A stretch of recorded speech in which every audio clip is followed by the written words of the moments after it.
Oromiyaa bakkoota garagaratti waraana bilisummaa Oromoo fi humnoota mootummaa jidduutti lolli cimaan adeemsifamaa jira. Gama biraatiin mootummaan Itoophiyaa waraana bilisummaa Oromoo irratti tarkaanfii fudhataa akka jiru ibse. Kibba lixaaf jiddu galeessa Oromiyaa bakkoota garagaratti erga dhiheenya kana as waraana bilisummaa Oromoof raayyaa ittisa biyyaa humnoota naannootiin deeggaraman jidduutti lolli itti fufee jira. Ministeerri tajaajila kominikeeshinii mootummaa federaalaa Dr. Laggasaa Tulluu ammoo humni waloo federaalaa fi kan naannoo Oromiyaa waraana bilisummaa Oromoo irratti tarkaanfii hunda galeessa fudhataa jira jechuun lolli Oromiyaa keessatti itti fufuu amananii jiru.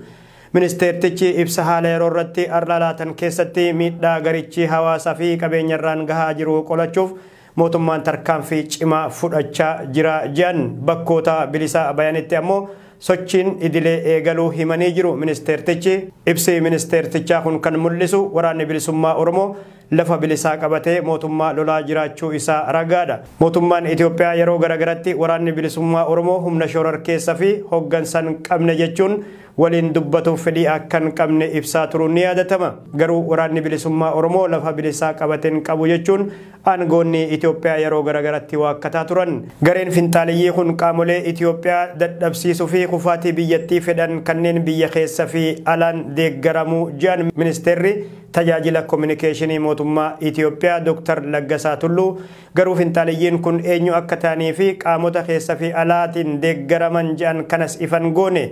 Aangoonni mootummaa Itoophiyaa yeroo garagaratti waraana bilisummaa Oromoo dhabamsiisuuf ibsa ni laatu. Faallaa kanaa garuu waraanni bilisummaa Oromoo kan dur caalaa humna jabeeffatee caasaalee mootummaa irratti haleellaa fudhatu itti fufee jira.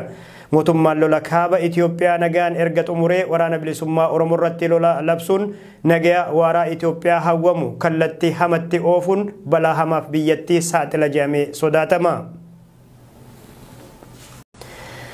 Erga mootummaan federaalaaf TPLF waliigaltee araaraa mallatteessanii raayyaan ittisa biyyaa yeroo duraaf magaalota Tigraay garii seenaa jira.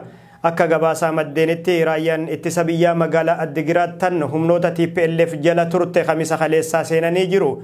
Addigiraat magaalaa guddoo naannichaa Maqaleerraa fageenya kiiloomeetira 115 irratti kan argamtu yeroo ta'u akkaataa waliigaltee Piretooriyaatti raayyaan ittisa biyyaa dhaabbilee mootummaa federaalaa gurguddoo kan naannoo Tigraay ni to'ata. Akka jiraattonni magaalaa Addigiraat himanitti raayyaan ittisa biyyaa konkolaattota lafoo fi atoobisoota magaalaa seenanii jiru. Erga waliigalteen irra gahameen booda magaalonni Tigraay duraan tajaajila bilbilaa elektirikaaf baankii ala ta'an amma gadhiifamuufin himamaa jira. Raayyaa ittisa biyyaa malee humnoonni biraa naannoo Tigraay keessaa akka ba'an waliigaltee kanarratti ibsamee ture. Garuu dubbataan TPLF obbo Geetaachoo Raddaa waraanni Eertiraa ammas lafa Tigraay keessatti akka argaman fuula Tiwiitara isaan irratti barreessan. TPLF waliigaltee milkeessuuf humnoota isaa hidhannoorraa hiikuu fi humnoonni mootummaa magaalaa Maqalee dabalatee Addigiraat akka seenan hayyamee jira. Garuu mootummaan federaalaa waraanni Eertiraa hanga ammatti Tigraay keessaa maaliif akkan baane ibsa laateen qabu. Mootummaan Eertiraa ammoo yoo mootummaan Itoophiyaa narraa baasi jedhee qofa waraanni isii Itoophiyaa keessaa bahuudha kan himtu. Waraanni Eertiraa daangaa Itoophiyaa kan seene bara 2020 yeroo lolli eegaletti ture.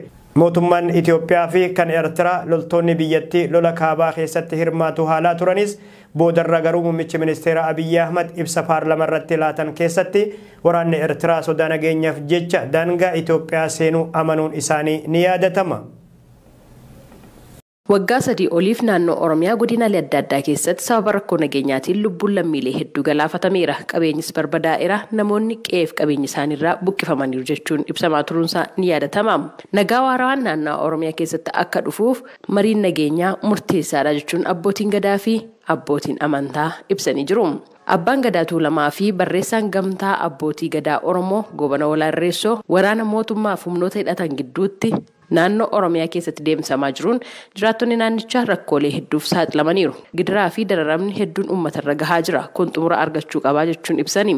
Mootummaan kun hin dhufa, kun hin dhufa. Mootummaan kun hin dhufa, kun hin dhufa. Ka Oromoo miidhuu dhufutu jira.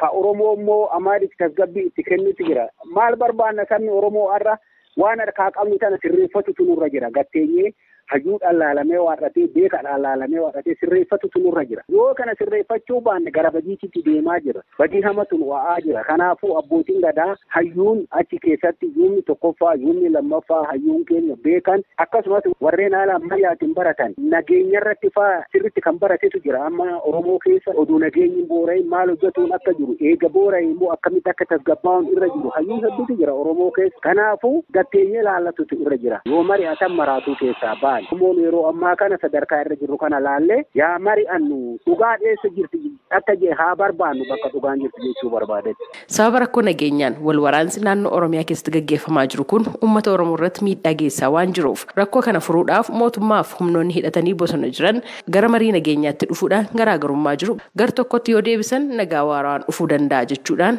abbaan gadaa Goobana Hoolaa dubbatan. Itti aanaan hoogganaa waliigalaa mana amantaa Ortodoksii Tawaahidoo Itoophiyaa lubni Balaa Mokonnin gama isaaniitiin abbootiin gadaa fi abbootiin amantaa rakkoo nageenyaa kana karaa nagaadhaan furuuf hojjechuu qabu nageenya lallabuu qabu jechuun ibsani. Warri qawwee akkasitti hidhatee walajjeessa amma paartii badhaadhinaatii fi paartii TPLF alaa kan wal madeesse jira. Inni araaraan raawwatee ni guduufame. Ammas hundumtuu ni ta'a. Inni ta'een hin jiru. Kanaaf garuuf qopheessudha. Mootummaan garuu kanaaf qophaadha jedhee tan amana. Maaliif ana agarsiistuu tokko jechuudha amma kana kaabaa kun.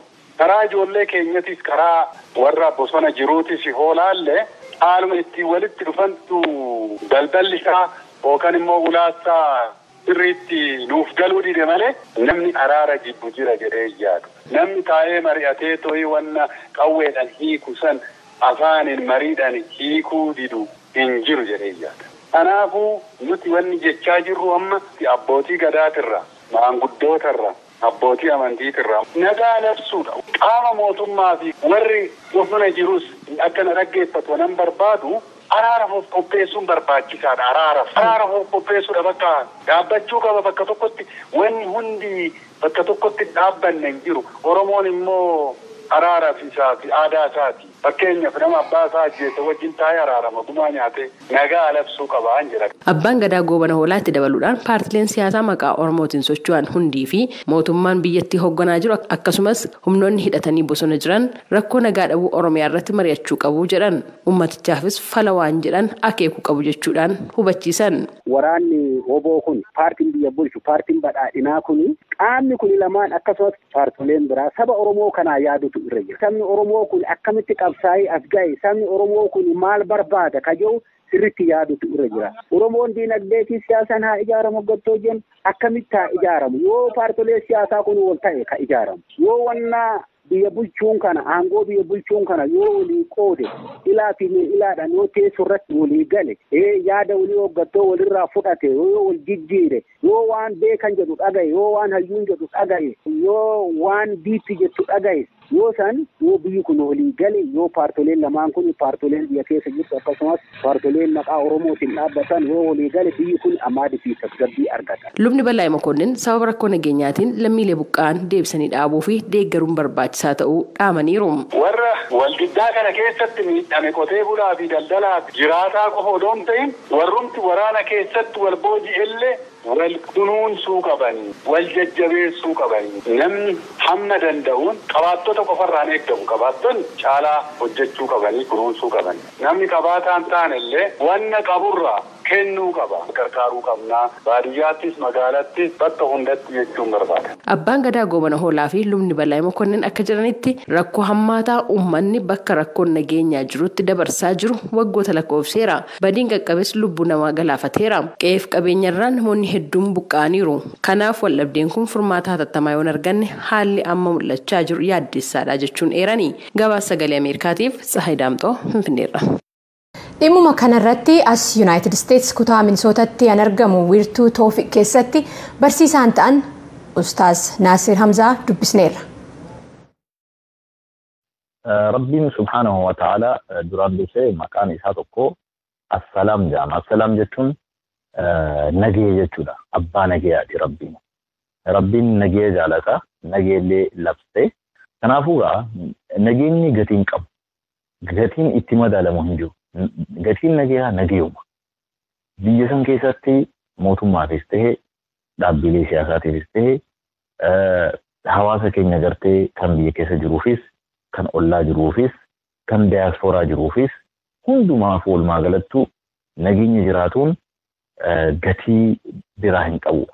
Gatii nagayaa yoo ta'e malee jechuudha. Nagaya yoo qabaanne amantii keenyaas, eenyummaa keenyaas, biyya keenyaas, diinagdee keenyaas waa hundallee qabannee ittifannee guddachuu dandeenya.